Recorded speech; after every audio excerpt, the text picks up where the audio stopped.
Assalamualaikum warahmatullahi wabarakatuh. Perkenalkan, nama saya Aziz Wais Dewantoro dengan NIM 2022 Prodi Marketing Komunikasi dengan matkul Komunikasi Politik. Di sini saya akan mempresentasikan materi tentang topik propaganda dengan kaitannya dengan menjelang pemilu pada tahun 2024. Definisi. Istilah propaganda berasal dari bahasa Neo-Latin yaitu propagandus atau proger yang artinya penyebaran, mengembangkan atau memakarkan. Propaganda adalah serangkaian pesan yang bertujuan untuk mempengaruhi pendapat dan kelakuan masyarakat atau sekelompok orang.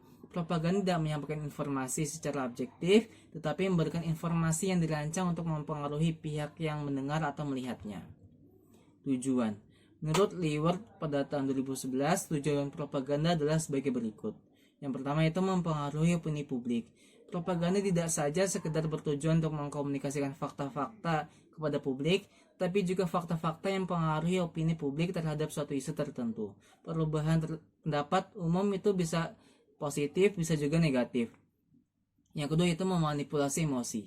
Propaganda dapat dilakukan melalui beberapa teknis manipulasi emosi, bahkan sering dilakukan dengan cara yang membahayakan. Melakukan teknik propaganda, para propagandis memanipulasi kata, suara, simbol, pesan nonverbal agar dapat membangkitkan emosi.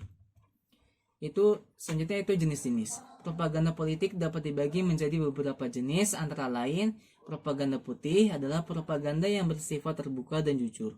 Propaganda ini biasanya digunakan untuk menyampaikan informasi faktual tentang atau kebijakan program pemerintah. Yang kedua itu propaganda hitam adalah propaganda yang bersifat bohong dan menyesatkan. Propaganda ini biasanya digunakan untuk menyerang lawan politik atau kelompok kepentingan tertentu. Yang ketiga yaitu adalah propaganda abu-abu, adalah propaganda yang berada di antara propaganda putih dan hitam. Propaganda ini biasanya menggunakan informasi yang tidak sepenuhnya benar atau menyesatkan.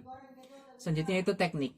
Menurut Decker, dalam melakukan propaganda diperlakukan teknik-teknik agar tujuan propaganda dapat diterima oleh pihak yang dimaksud. Adapun teknik-teknik propaganda antara lain sebagai berikut menurut Herianto dan Farida pada tahun 2010. Yang pertama adalah teknik name calling, yang kedua ada retelling generalitis, yang ketiga ada testimonial, yang keempat ada transfer, yang kelima ada card stacking, yang keenam ada plain fox, yang ke-7 ada bandwagon teknik, yang ke-8 ada reputable mouthpiece, yang ke-9 ada using all form persuasion. Sini saya mengambil contoh propaganda menjelang pemilu 2024 oleh ketiga capres yaitu Anies Baswedan, Prabowo Subianto, dan Ganjar Pranowo. Yang pertama itu salah satu contoh propaganda yang menyerang Anies dalam pemilu 2024 adalah tuduhan bahwa ia adalah seorang intoleran.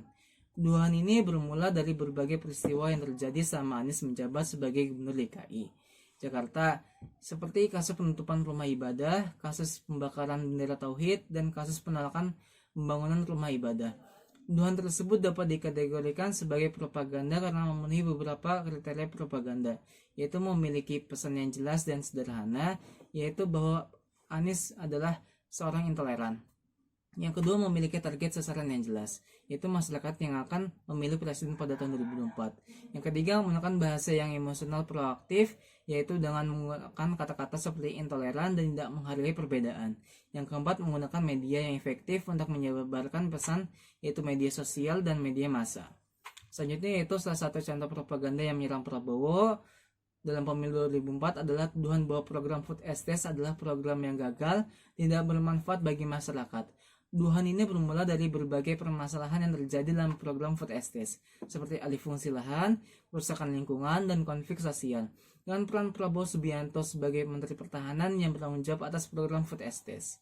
Tuduhan tersebut dapat dikategorikan sebagai propaganda telah memenuhi beberapa kriteria propaganda, yaitu yang pertama memiliki pesan yang jelas dan sederhana, yaitu bahwa program food estate adalah program yang gagal.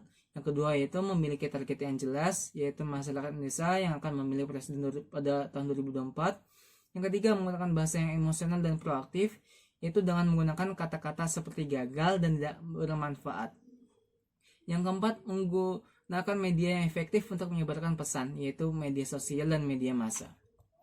Salah satu Contoh propaganda selanjutnya itu menyerang Ganjar Pranowo dalam pemilu 2004 adalah tuduhan bahwa ia tidak tegas terhadap kasus konflik lahan di Wadas, Jawa Tengah pada 8 Februari 2021.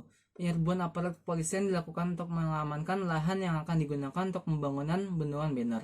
Dalam penyerbuan tersebut, sejumlah warga Wadas ditangkap dan ditahan, di mana Ganjar Pranowo yang saat itu masih menjabat sebagai Gubernur Jawa Tengah. Tuduhan tersebut dapat dikategorikan sebagai propaganda karena memenuhi beberapa kriteria propaganda, yaitu pertama memiliki pesan yang jelas dan sederhana bahwa Ganjar Pranowo tidak tegas terhadap kasus konflik lahan di desa Wadas. Yang kedua yaitu memiliki target sasaran yang jelas, yaitu masyarakat Indonesia yang akan memilih presiden pada tahun 2024. Yang ketiga menggunakan bahasa yang emosional dan proaktif, yaitu dengan menggunakan kata-kata seperti tidak tegas dan menzalimi rakyat. Yang keempat yaitu menggunakan media yang efektif untuk menyebarkan pesan, yaitu media sosial. Di sini saya mengambil contoh sebagai propaganda untuk menurunkan masing-masing elektabilitas demi kepentingan masing-masing. Sekian dari saya dari propaganda dan contohnya. Kurang lebihnya mohon maaf. Wassalamualaikum warahmatullahi wabarakatuh.